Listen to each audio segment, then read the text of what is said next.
totoo pala talaga na once na nagkakaedad ka na, talagang, dati tinatawanan ko lang din talaga yung mga nagkakaedad na mga bumibili ng mga kung ano-ano, para mga supplement or mga healthy supplement para sa kanila or mga tea na iniinom, detox para sa katawan. Dati natatawa lang ako. Pero be, eto kakamukat-mukat ka, pati ako napapa-check out na rin talaga. Kasi pakiramdam ko talaga, parang kailangan na rin talaga ng katawan ko. So, eto nga pala siya. In one box, meron siyang isang pack. Syempre, nakapack yan.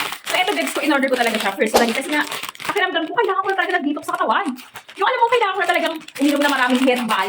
Ito kasi ay cleansing para sa ating atay. Liver cleansing. From Bucal Wellness. At take note, unscented to and unflavored to. Wala siyang medyo amoy na what na medyo maamoy. Na normally na mga tea, yun. Wala siyang ganon. Guys, at unflavored siya, wala siyang flavor lang. Ayan siya. So sa isang pang marami siyang laman, tea bag, every time, every morning, wala ka pang kain, inumin mo siya.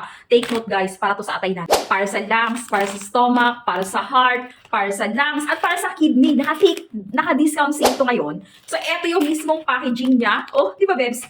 At promise magugustuhan nyo to. At mapipil nyo na agad yung mismong pakiramdam na parang hindi ka na bloated at parang gumaan na yung paghinga mo or gumanda na yung pakiramdam mo, gumaan na yung pakiramdam nyo, itry mo lang siya, promise guys, maa-amaze ka talaga. Walang etchos, click mo na sa basket.